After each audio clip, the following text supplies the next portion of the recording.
Ok, ya. Entonces, como les decía recién, nos queda una pequeña partecita del apunte, y la vamos a trabajar específicamente en unos 15 minutos, ¿ok? Ya, entonces la siguiente proposición nos dice lo siguiente. Si tenemos que Q implica P, esto es equivalente con no P implica no Q. Esta que está acá es una proposición que es similar a la anterior, desde la perspectiva que si uno tiene algo implicando una segunda cosa, esto es equivalente a decir la negación de la segunda cosa implica la negación de la primera cosa, por lo tanto es similar a la anterior, por eso se dice que es un corolario, porque se deduce de la proposición anterior, ¿ya? Veamos un ejemplo. Por ejemplo, si nosotros definimos P como vivo en Renca, en Reñaca, es decir, vivo en Renca, y Q, vivo en la región metropolitana, P implica Q, ¿cómo se traduce el lenguaje común? Dice que si vivo en Renca, entonces vivo en la región metropolitana. ¿Sí? La lectura de la contrapositiva es una interesante frase. ¿Qué sería? Fíjense que hay que negar la segunda. Estamos en P implica Q. Negamos la segunda. Esto que está acá también está incorrecto escrito, por si acaso. Está acá. En realidad esta proposición está más porque con la primera que está escrita en la pizarra, que P implica Q, es equivalente con no Q implica no P. ¿Ya? Esa es la que estamos analizando. Entonces, si P es vivo en Renca y Q es vivo en la región metropolitana, la primera parte sería, si vivo en Renca, entonces vivo en la región metropolitana. ¿Ok? Fíjense que el contrarrecíproco de esto, ¿qué sería? No Q implica no P, o sea, si no vivo en la región metropolitana, entonces no vivo en Renca. ¿De acuerdo? A ver, desde la perspectiva lógica, si uno dice, si no vivo en la región metropolitana, entonces no vivo en Renca, es algo como natural, ¿no es cierto? Claro, porque si uno no vive en la región metropolitana, significa que no vive en ninguna comuna de la región metropolitana, ¿cierto? Y en particular, no vive en Renca. Es obvio, porque si viviera en Renca, viviría en la región metropolitana. ¿Sí? No hay doble interpretación, ¿cierto? Y tiene mucho sentido. Observen ahora en este otro ejemplo. Si definimos P como 3 es un número natural, y definimos Q como menos 3 es un número racional, entonces, ¿qué sería P implica Q? Sería 3, si 3 es un número natural, entonces 3 es un número racional. Desde la lógica de que uno sabe que, a ver, aprovechemos el ejemplo. Repito, P implica Q. 3 es un número natural, ¿esto es verdadero o es falso? Pueden escribir, hablar. 3 es un número natural. Gracias. ¿Verdadero? Verdadero. Q es un número racional. ¿Verdadero? Verdadero, ¿cierto? Verdadero. Sí. Verdadero implica verdadero. ¿Qué es?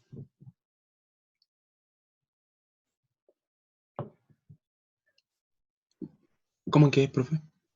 ¿Cuál es el valor de verdad? De verdadero implica verdadero. ¿Verdadero? Verdadero, ¿cierto? Y lo cual tiene sentido, ¿sí? 3 es un número natural, entonces 3 es un número racional. O sea, este P implica Q es verdadero, ¿cierto? Fíjense en lo siguiente, ¿cuál es el contrarrecíproco? El recíproco. El recíproco sería no Q implica no P. ¿Cómo expresamos esto con palabras? 3 no es un número racional. Si 3 no es un número racional, entonces 3 no es un número natural. Y esta es verdad también, ¿no es cierto? ¿Sí o no? Sí, sí. También es verdad. ahí se está mostrando que son cosas equivalentes, o sea, lo que estamos haciendo con estos ejemplos es mostrar que efectivamente se cumple lo que aparece acá arriba, que P implica Q es equivalente con no Q implica no P.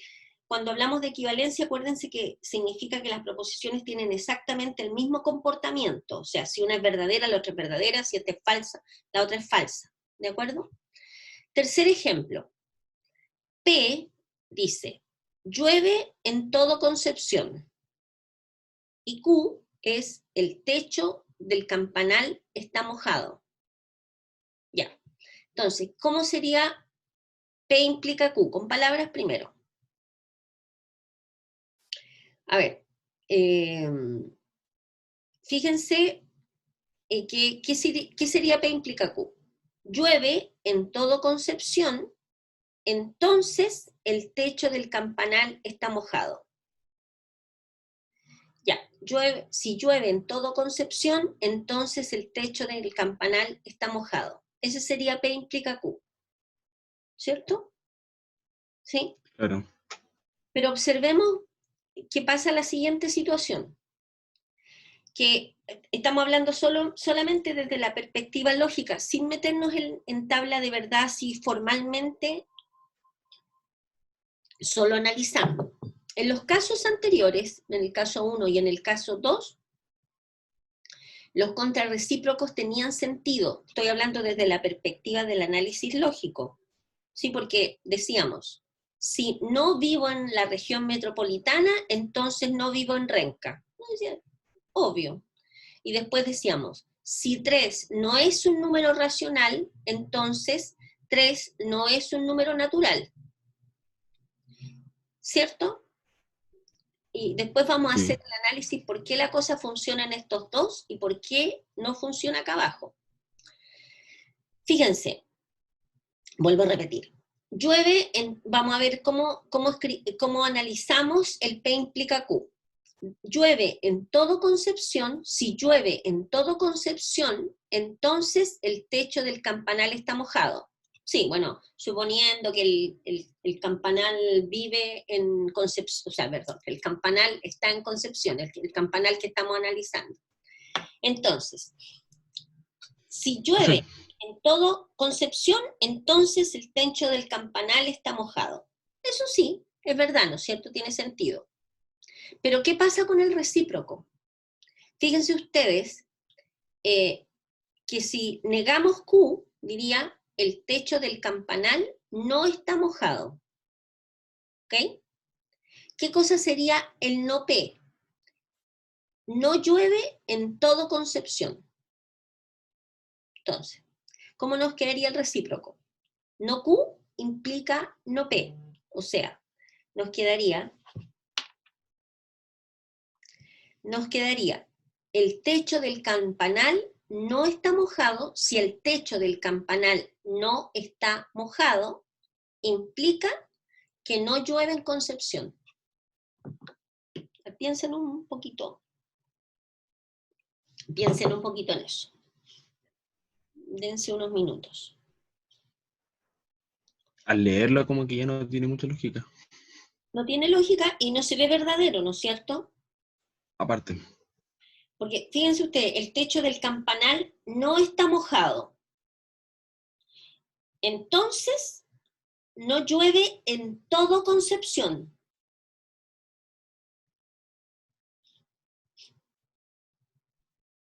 Claro, porque lo que pasa es que, supongan, el techo del campanal, hay múltiples razones por las cuales puede no estar mojado. No sé, que estoy inventando, que se nos ocurrió tapar el campanal con un plástico súper grueso, por lo tanto el techo del campanal no está mojado.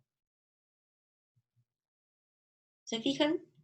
Y además hay un detalle, ya no poniéndonos tan así como tan finos. Dice, no llueve en todo Concepción. A ver, observen el análisis del no llueve en todo Concepción. ¿Qué significa que no llueve en todo Concepción? Suponga que Concepción, estoy inventando, entre paréntesis, no conozco Concepción, me gustaría conocer Concepción, pero no lo conozco todavía. Supongamos que Concepción estuviera formado por 4 comunas. Sé que no es así, pero estoy inventando. 4 comunas. La afirmación no llueve en todo Concepción. ¿Qué significa? Que no llueve en la comuna 1, en la comuna 2, en la comuna 3 y en la comuna 4. Pregunta. Hablen si quieren. Exacto. Es más rápido para mí, si es que pueden hablar, que hablen. Que llueva en una de esas 4 comunas solamente, llueva en 2 de las 4. Podría ser, ¿no es cierto? Podría ser, incluso podría llover en una sola y las otras 3 no llover. Entonces, si llueven en la comuna 1, y en la 2, en la 3 y en la 4 no llueve, ¿sería verdadera la afirmación no llueve en todo Concepción? Eso sería verdadero. Sería verdadero, ¿cierto? Ya. Sí. Pensemos en otro caso. Si llueve en la comuna 1, en la comuna 2 y en la comuna 3, pero en la 4 no llueve, ¿sería verdadero que no llueve en todo Concepción? Sí, igual sería verdadero porque solamente está lloviendo en 3 comunas, no en todas. En todas las comunas, ¿cierto? ¿De acuerdo? Por lo tanto, también es verdadero. ¿Ya? Entonces, pensemos en lo siguiente, porque aquí hay una negación donde aparece un todo. En todo Concepción significa que todo Concepción está lloviendo, ¿ok? Entonces, el recíproco no tendría mucho sentido en este contexto y fallaría. ¿Por qué? Porque si el techo del campanal no está mojado, entonces no llueve en todo Concepción. Puede que el campanal esté justo en la comuna donde no llueve, ¿cierto? Sí. Entonces, cuando decimos el techo del campanal no está mojado, implica que no llueve en todo Concepción.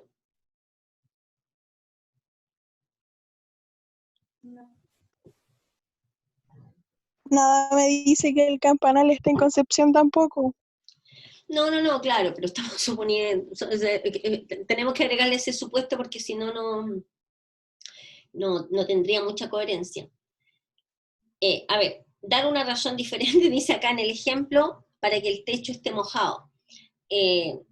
A ver, dar una razón diferente al techo esté mojado. No sé, que alguien hubiese tirado como ¿cómo se dice? Con una manguerita agua, no sé, ¿ya?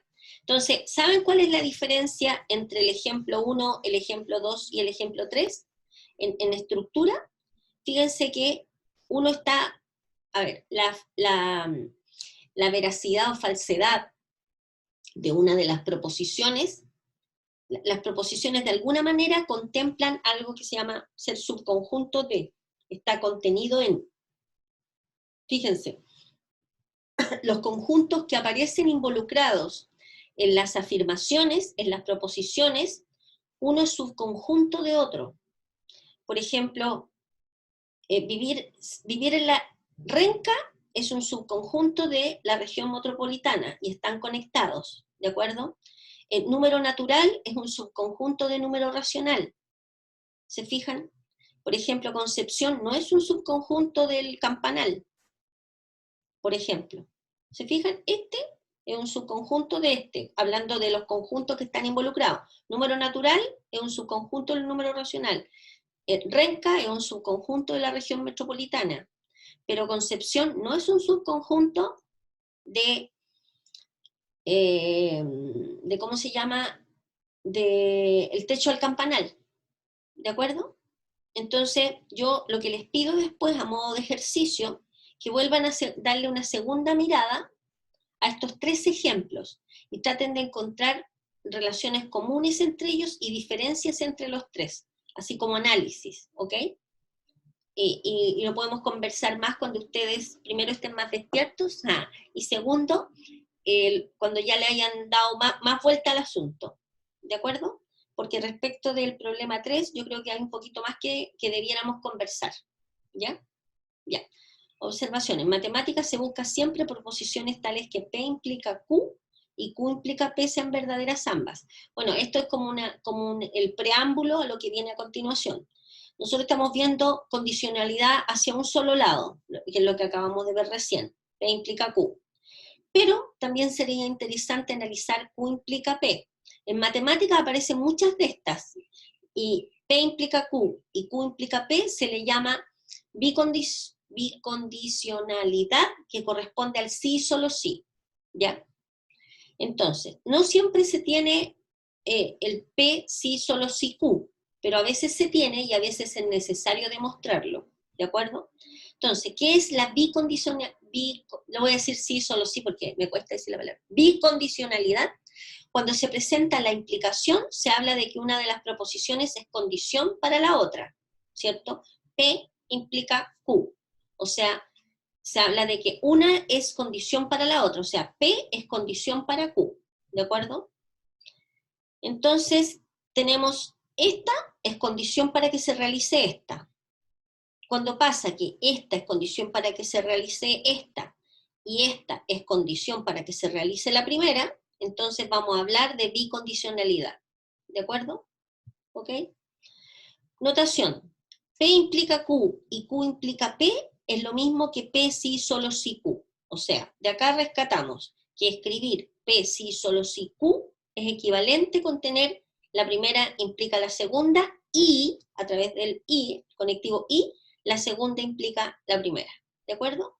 Entonces, cuando nosotros nos metemos a hacer algún tipo de demostración, un trabajo con P sí, solo sí, Q, en el fondo lo que tenemos que hacer trabajar con dos partes conectadas a través de un i. La primera parte es P implica Q, y después Q implica P, a través del i.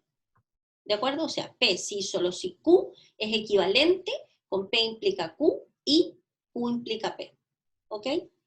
Por ejemplo, con esto terminamos. Fantástico. Esta parte, digamos. Por ejemplo, a ver. Por ejemplo, sea M la proposición, la negación de P o Q, y sea N la proposición no P y no Q. ¿De acuerdo? Hay dos proposiciones. Vamos a llamar M a esta proposición compuesta, que es la negación de P o Q, y vamos a llamar N a la proposición no P y no Q. A ver, vamos a demostrar de manera simple que M implica N, o sea que esta proposición implica esta otra. Y después vamos a probar que esta, la segunda, implica la primera. Y cuando hayamos probado eso, nosotros podemos decir que esta es equivalente con la segunda. ¿Ya? ¿De acuerdo? O sea, en el fondo, M sí, solo sí, N. ¿Ya? Ya. A ver, hay una observación acá, vamos a hacerlo, el ejemplo 2.4.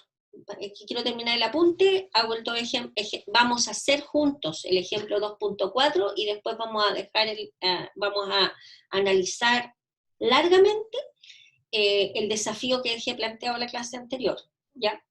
La clase de ayer.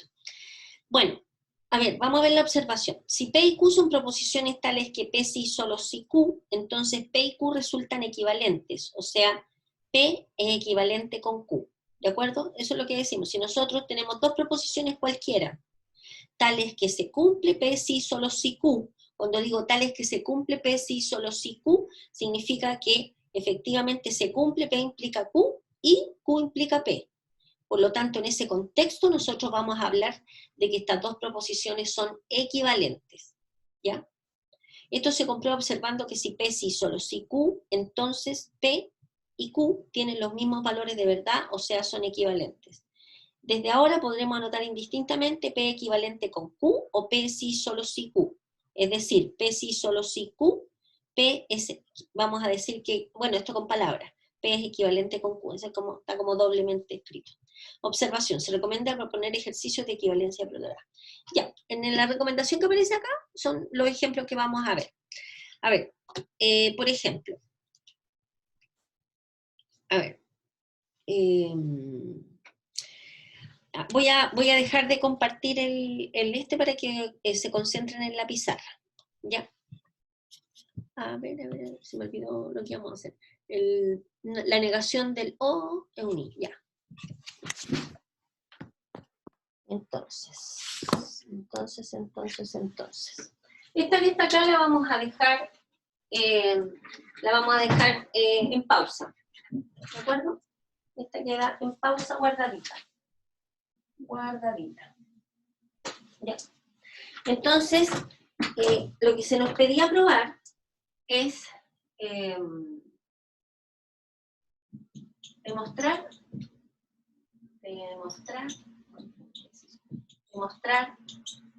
que la negación de P o Q, sí, solo sí, la negación de P y la negación de Q. Déjenme mirar el apunte para estar. Ese era el planteamiento. O sea, la negación de P o Q y la negación de P y no Q. Ya. Y en el apunte, a esta se le llamó M y a esta se le llamó N. ¿De acuerdo? Entonces, para demostrar M, sí, solo sí, N, lo que tenemos que hacer está compuesta de dos partes. Primero hay que probar que M implica N y también hay que probar que N implica M. Siempre que uno quiere probar un sí, solo sí, ojo con esto. Cuando uno habla de probar, es una demostración. Cuando uno hace uso, ojo con eso, porque de repente muchos profesores que trabajan, muchos de nosotros, porque yo también lo he hecho, digamos, a veces probamos o demostramos algo usando tablas de verdad. En estricto rigor, eso no es una demostración, porque eso es como una especie de mostración, donde uno muestra que los valores de verdad de una proposición son exactamente los mismos valores de verdad de la otra proposición. Entonces, en ese contexto, uno está mostrando que se satisface la condición para que sean equivalentes, que es que tengan exactamente el mismo comportamiento, ¿de acuerdo? Pero una demostración es lo que nosotros vamos a hacer ahora acá en la pizarra, ¿de acuerdo? Entonces, si nosotros tenemos que demostrar un sí, solo sí, que en el fondo es la equivalencia de esta proposición respecto de esta otra, tenemos que probar dos cosas, que el primero implica el segundo y que el segundo implica el primero, ¿de acuerdo? Entonces, para eso, nosotros, ¿qué tendríamos que hacer? En esta subdemostración, digamos, nos podemos ayudar de las tablas de verdad, ya, o sea, usarlas como herramienta. Pero antes de llegar y usarlas como herramienta, tenemos que comprender qué hay detrás del uso de esa herramienta. Hay una estructura que nos dice que para probar un sí y solo sí, usted tiene que probar que esto implica esto y que lo otro implica lo primero. ¿De acuerdo? Entonces, ¿qué vamos a hacer? Vamos a hacer una pequeña tabla de verdad P, Q. Vamos a hacer el P o Q. Y vamos a hacer la negación de P o Q. ¿Ya? Y acá vamos a hacer lo mismo. P, Q. Aquí vamos a hacer la negación de P o la negación de Q. Ay, perdón. Este tiene más elementos.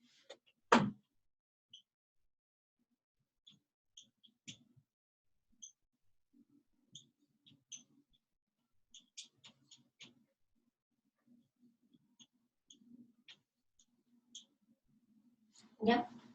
Entonces, insisto, ustedes pueden acá poner las proposiciones en el orden que ustedes quieran, pero el que yo les aconsejo es que lo hagan como lo conversamos en la clase anterior, de manera ordenadita, de forma tal de que cuando aparezcan en el baile, digamos, más proposiciones, no se les vaya a perder alguna alternativa, no contemplen, no dejen de lado alguna de las alternativas. Por ejemplo, vamos a tener BB, F, F, DF, PF. Y ahí tenemos todos los casos posibles de distintos valores de verdad para P y Q. ¿De acuerdo? Lo mismo acá. PF, PF, PF. ¿Ya? Entonces, espérense, me caigo el plumón. Entonces, ¿qué cosa es verdadero o verdadero? Eso es verdadero, ¿cierto? Verdadero o falso es verdadero, falso o verdadero es verdadero, y falso o falso es falso, porque no dan otra opción. ¿Qué cosa es la negación de P o Q? La negación de cada uno de estos valores de verdad, ¿no es cierto? Nos quedaría verdadero, verdadero, verdadero, perdón, negación de verdadero, falso, negación de verdadero, falso, negación de verdadero, falso, y negación de falso, verdadero, ¿ok? Entonces, esta que está acá es el resultado que nosotros vamos a comparar para ver si es equivalente con lo que nos dé al otro lado, ¿ok? Entonces, de la misma manera, la negación de P, falso, falso, verdadero, verdadero, la negación de Q, falso, verdadero, falso, verdadero. Y veamos qué pasa a través del I. Ay, perdón que me caí. Negación de P sería F, y nos dice conéctelo a través del I con la negación de Q. Falso y falso, ¿qué es? Falso. Falso y verdadero, esto es falso. Verdadero. Ah, no, falso. Falso. Verdadero y falso, esto es falso. Verdadero y verdadero, esto es verdadero. Entonces, ¿qué observamos? Profe, nos dijo que es estable. No, le explico al tiro a Valentina. Tenme un segundo, me está preguntando. A ver, tenemos nosotros acá, nos dio esto y nos dio esto, lo que significa que estas dos expresiones son equivalentes. ¿Qué significa que sean equivalentes? Tienen exactamente el mismo comportamiento, ¿de acuerdo? Por lo tanto, si tienen el mismo comportamiento, vamos a decir nosotros que si tienen exactamente el mismo comportamiento, entonces son equivalentes, y si son equivalentes se cumple el sí, solo sí, ¿ya? Valentina, le aclaro. Lo que pasa es que cuando uno utiliza una tabla de verdad, uno tiene que, a ver, a mí lo que me interesa es que ustedes, más que ser como, a ver, ¿cómo les puedo explicar esto? A ver, no quiero que ustedes se conviertan en personas mecanizadas, o sea que en el fondo, que de alguna manera uno adapta ciertas prácticas como son, por ejemplo, usa las tablas de verdad, pero sin comprender por qué las está usando, y sin entender qué hay detrás, qué cosa hay detrás de las tablas de verdad. ¿Me entienden? Entonces, ya, uso una tabla de verdad como herramienta para poder llegar a demostrar algo. ¿Es válido? Sí, es válido. Sí, siempre y cuando uno comprenda lo que hay detrás de lo que está haciendo. ¿Me captan? Entonces, cuando hablamos de razonamiento y de pensar, que es uno de los objetivos fundamentales del curso completo, de todo el curso de Introducción al Pensamiento Matemático, lo que estamos queriendo decir es que la idea y el foco de este curso es que ustedes, más allá de que dominen y que aprendan ciertas cosas respecto de ciertas materias, descubran, indaguen y se den cuenta que tienen que estar pensando de manera constante y analizando de manera constante los distintos problemas a los cuales se están enfrentando. Y tienen que tener la capacidad como para determinar en qué circunstancias ocupan una herramienta y en qué momentos ocupan otras herramientas. ¿De acuerdo? Entonces, en ese contexto, el operar y trabajar con las tablas de verdad es válido si es que ustedes comprenden qué es lo que están haciendo, que es más que llenar, poner verdaderos falsos y escribir cositas así en el espacio. Lo que ustedes están haciendo es probando que esta expresión se comporta de la misma manera que esta, usando tablas de verdad. Pero ¿qué significa probar que esto es equivalente con esto? En el fondo es probar que esto implica esto y esto otro implica lo otro. ¿De acuerdo? ¿Ya? Ya, bueno, espero haber Sí, profe. respondido eso. Ahora, dado que por suerte terminamos el apunte, ahora vamos a pasar a ver el desafío, que lo voy a definir como desafío 1 en el canal de YouTube. Entonces voy a apagar esta, porque este sería como el final de la clase, el final del apunte, y después vamos a ver el desafío de manera independiente.